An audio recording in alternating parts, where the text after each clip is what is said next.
Oi. It's a little bit too much. Forget about the energy body and the spirit. They are appearances within the pure consciousness that you are.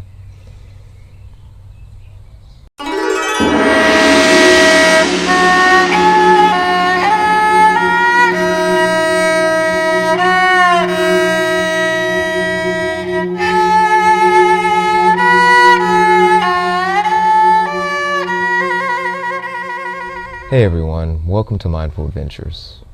The first question: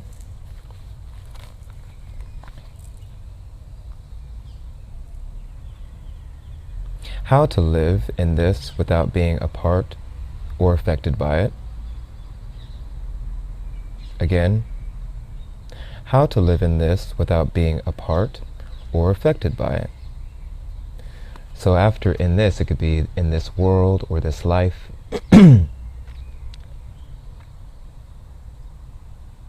How to live in this without being a part or affected by it.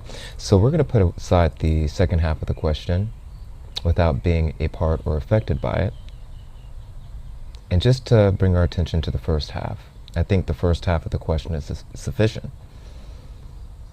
How to live, and how indicates method, like what's the best way to live, what are the methods to living.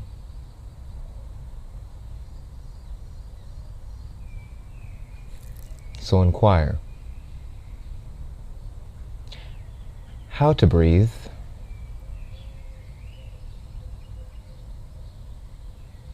What is the method to breathing?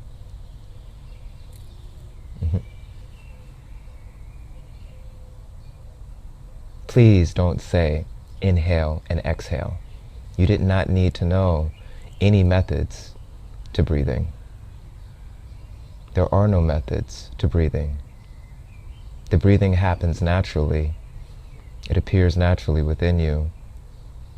And down the line, you learn that a part of this ever continual flow, this process, we call that the inhale and the exhale.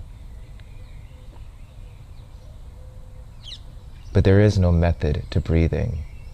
The breathing happens with or without your knowledge of inhaling and exhaling. And so too, no methods to living. There are no methods. There is no best way to live.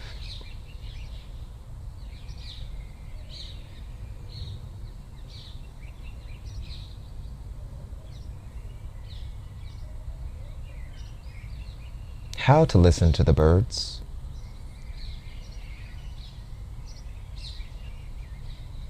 How to watch birds.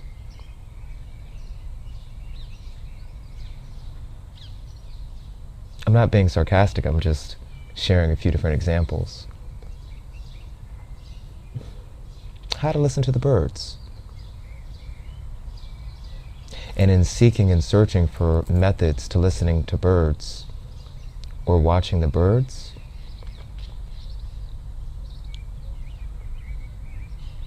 ears are unable to hear what is happening naturally. The eyes are unable to see what is taking place as clear as day.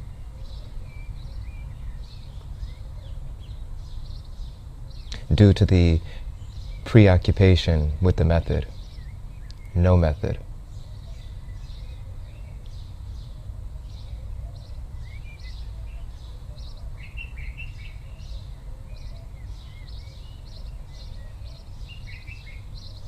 Living as though you do not know. It is unknowing.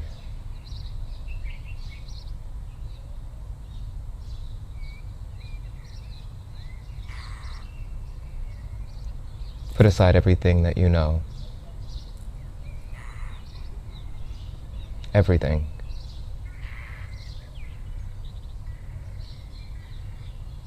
And life is exactly what it is. Nothing is what it appears to be, but everything is what it is.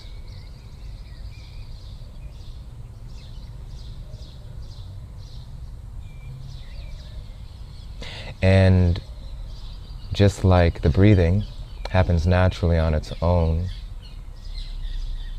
without a knower of breathing, without the knowledge, the methods to breathing,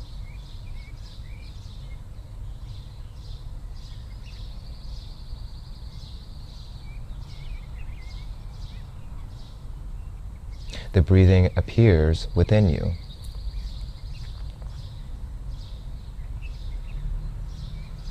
Nothing to do with being a part of the breathing or affected by the breathing. Those conditions do not apply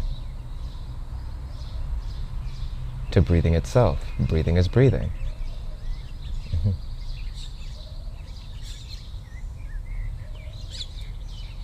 So how to live in the world, in this world, or in this life? No methods, no how.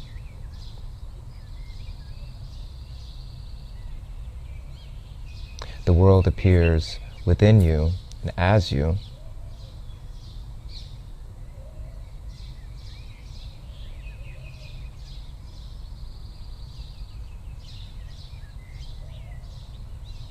So then if we really look a little bit deeper here, are there any parts?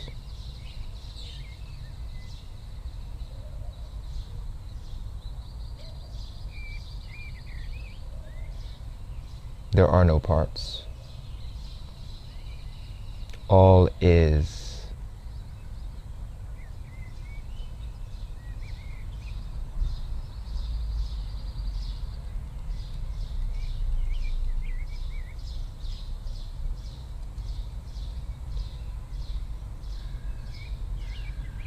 The parts, if there are parts, they appear in you as mind in you. If there are causes and effects, both the cause and effect, which is really cause-effect, there is no division. Cause-effect appears in you. Can be reflected via the mind appearing in you. So when it comes to living, drop knowledge, and there's living.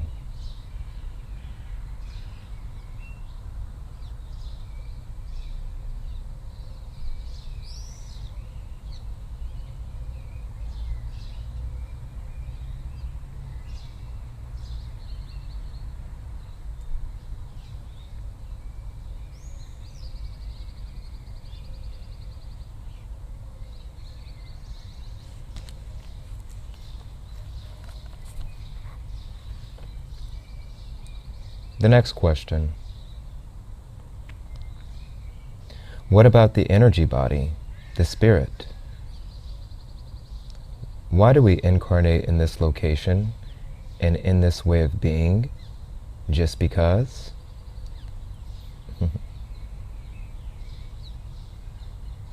You put a whole bunch of questions together.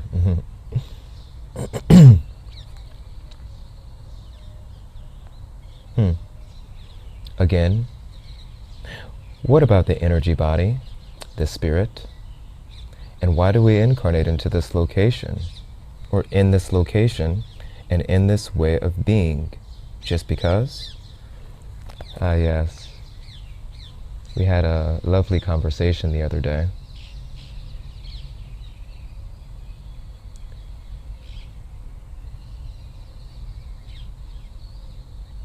And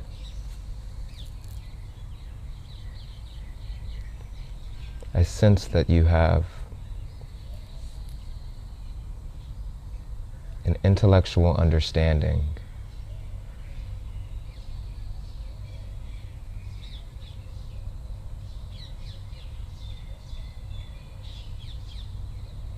of the insight. But the intellectual understanding is insufficient. It will not carry you to the other shore.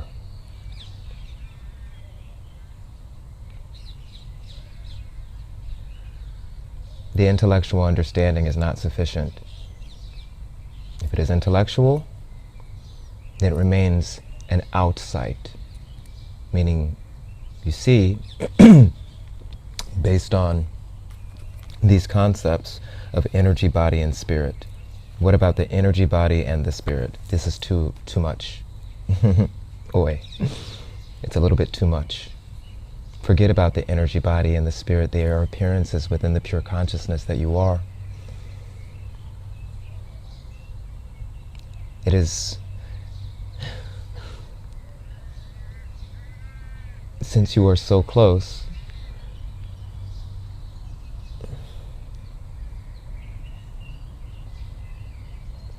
I must tell you this. There's so much conceptualizing and words and theories and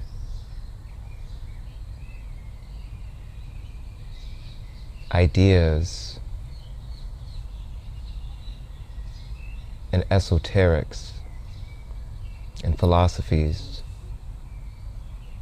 that are projected on the words of the energy, body, and the spirit. And we see this in so many different forms. Now people are talking, oh, you know, I'm here because the soul contract. There was a soul contract, and my energy body is arising, and the kundalini is vibrating, and now I see all of the cosmos and all of this. It's just so much. It's too much.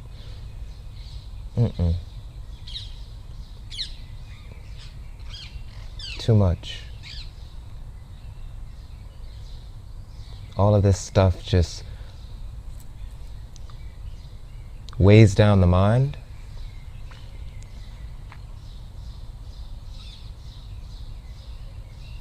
And too much of it can actually get in the way of the outside, which is now intellectual, penetrating to the heart, insight.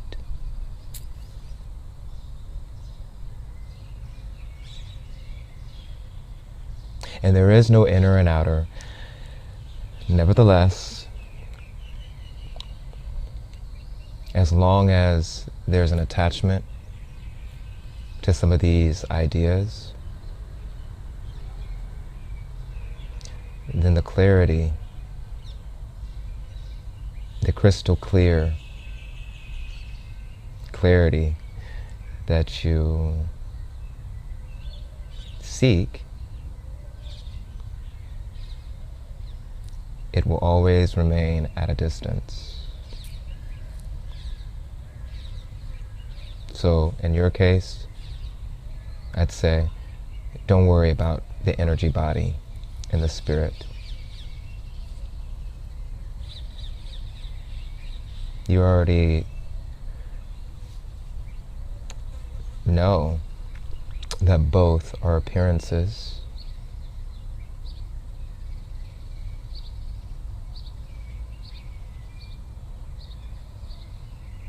Or you understand intellectually that they're appearances. So no need to worry. And when it comes to reincarnation, why do we reincarnate into this body? I don't know. I don't know.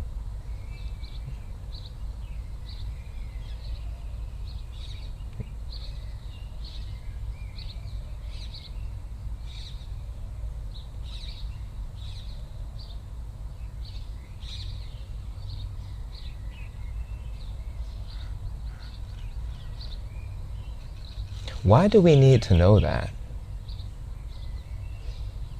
Please inquire with this. Why do we need to know this? says, why do we incarnate in this location and in this way of being? Just because? I like the end of the question, just because? I'll say yes to that.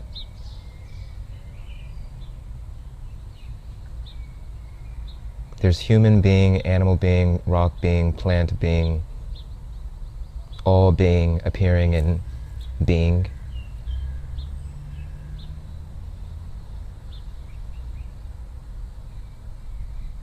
So why do we reincarnate? I don't know.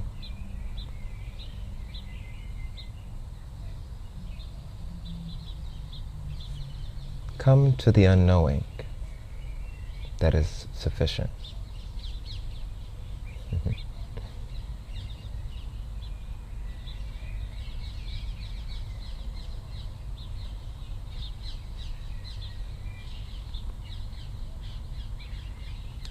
And occupying, again, and occupying oneself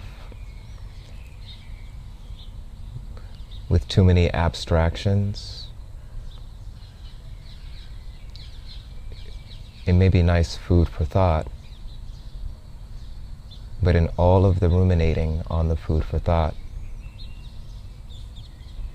if it doesn't lead to true satisfaction, then one must inquire, what is it that I'm digesting that does not lead to satisfaction?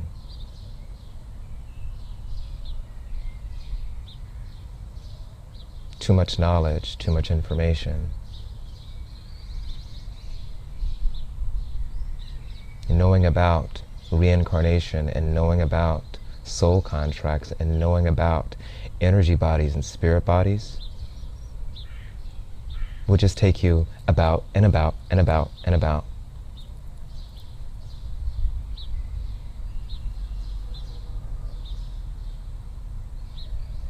There's no need to know that.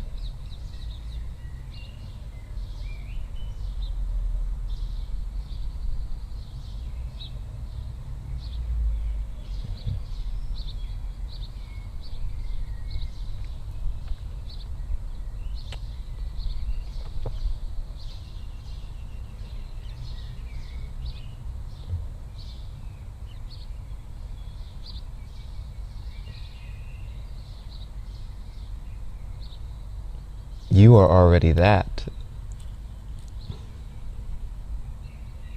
which you seek.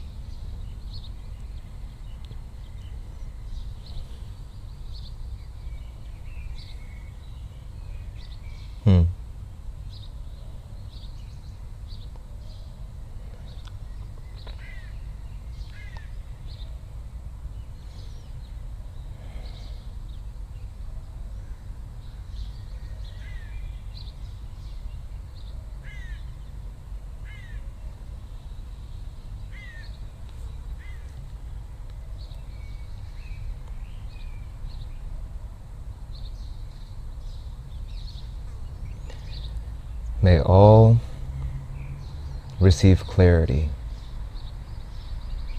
and true understanding. Om Shanti Shanti. Namaste.